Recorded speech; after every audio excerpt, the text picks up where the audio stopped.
This is Liam Delap at Ipswich. 12 Premier League goals, carrying a relegated side on his back week after week. He goes for goal! Clark, and pull back for Delap! It's Delap! It's Delap! Man United wanted him. Newcastle United wanted him. Half the Premier League wanted him. And this is Liam Delap at Chelsea, the club he chose over all of them. The Champions League club he personally prioritized when the offers came in. Pedro Neto, подача Delap, фетовый. Pedro Neto с правой ноги, прострел, удар Delap. Nice Delap. João Pedro sliding it through. Big chance for Delap. Space opening up again here. Delap for 2-2. 3 goals across all competitions in 37 appearances.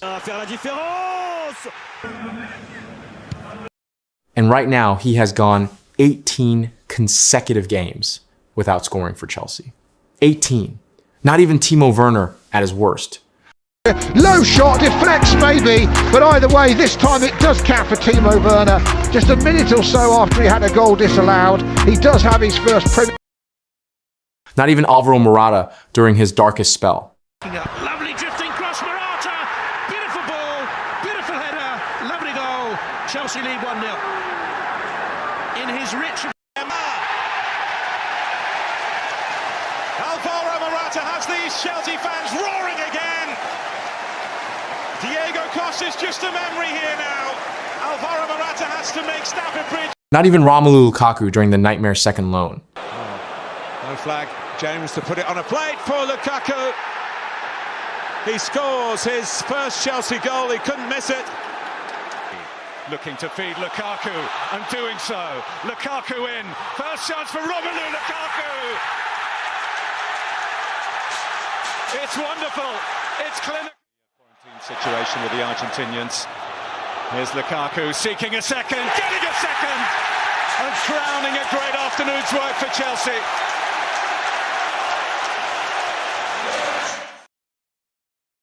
Liam Delap, with 3 goals in 37 games, is on track to become the single most wasteful center forward Chelsea have had in the Premier League era. And the most painful part of this entire story is that absolutely nobody saw it coming.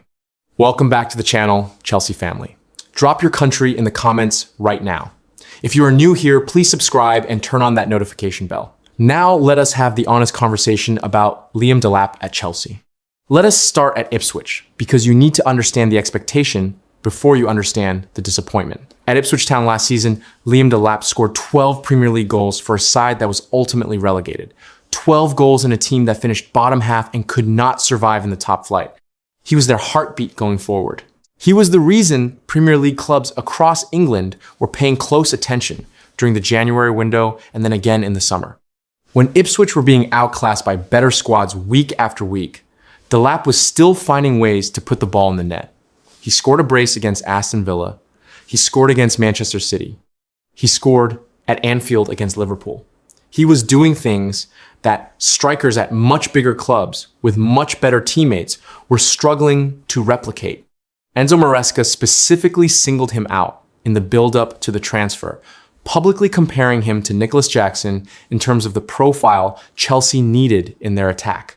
A powerful, mobile, technically capable number 9 who could hold the ball, bring teammates into the game, press from the front, and finish at the highest level. Chelsea paid serious money, up to £35 million, according to reports, to bring him in. He was the number 9 the manager specifically demanded. And the early signs were genuinely encouraging. In the Club World Cup last summer, Delap set up Enzo Fernandez with a clever assist against LAFC. He scored against Esperance de Tunis in the group stage. He looked sharp. He looked comfortable. He looked like a striker who belonged at this level and who was going to build on his Ipswich form in a far stronger team around him. Chelsea fans were excited. Maresca was excited. And then the season began and everything slowly, painfully fell apart. His first Champions League goal came against Barcelona on November the 25th in a 3-0 win. That should have been the moment to spark him into life. It did not. The next Premier League goal came on January the 7th against Fulham in a 2-1 defeat. 3 months later, the goals were not arriving and the performances were not convincing anyone that they were about to arrive.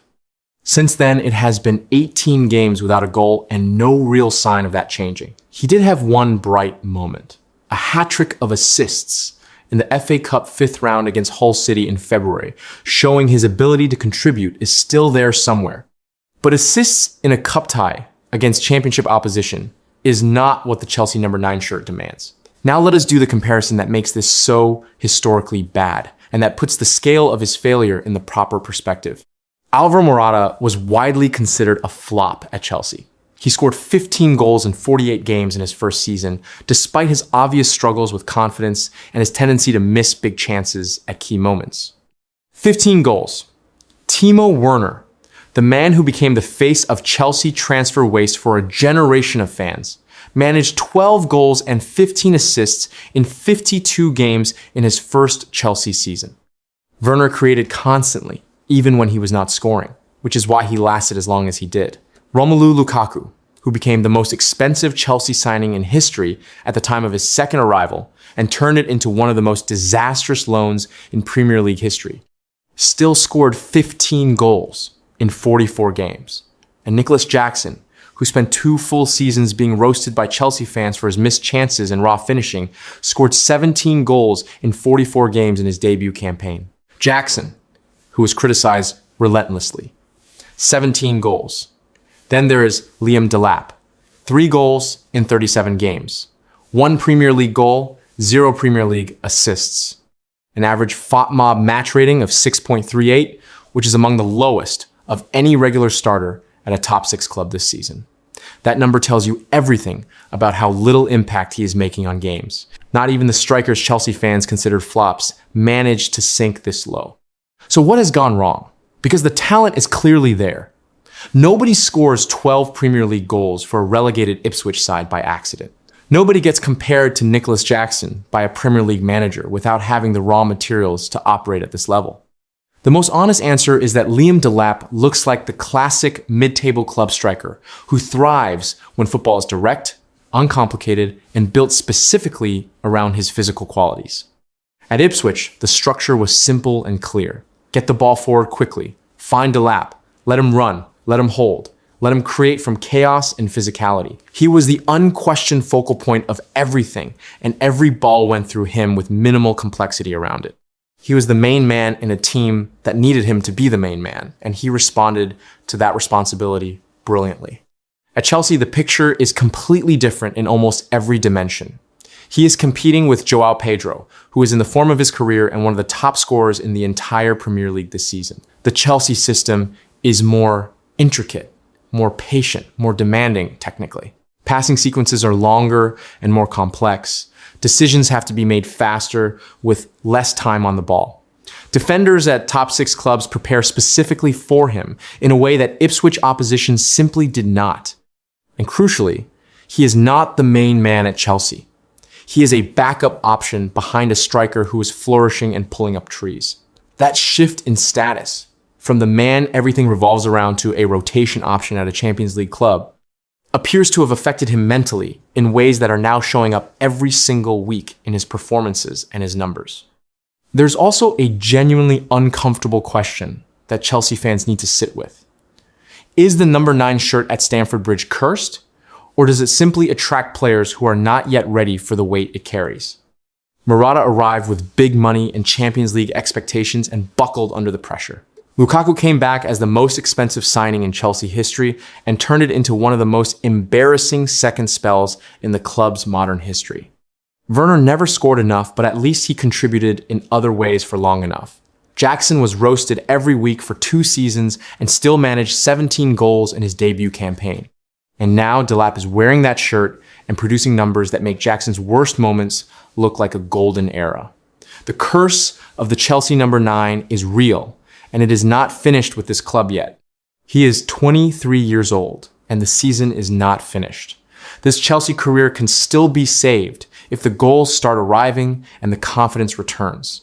But based on what we have seen across 9 months at Stamford Bridge, with 3 goals in 37 appearances and 18 consecutive games without scoring, the window for that recovery is getting smaller with every game that passes. He is 23 years old, and the season is not finished. He still has time to turn this around before the campaign ends, and certainly before anyone writes his entire Chelsea career off. But right now, as it stands, with 3 goals in 37 appearances and 18 consecutive games without a goal, the honest verdict is unavoidable. Liam Delap has become Chelsea's biggest striker flop since the Premier League era began. Bigger than Werner, bigger than Morata, bigger than Lukaku. The numbers say so, and the numbers do not lie. Tell me in the comments, do you think Delap can still save his Chelsea career, or is it already too late? And is Chelsea's number 9 shirt officially the most cursed shirt in the Premier League? Drop your take below, subscribe, keep that notification bell switched on, and we will see you in the next one.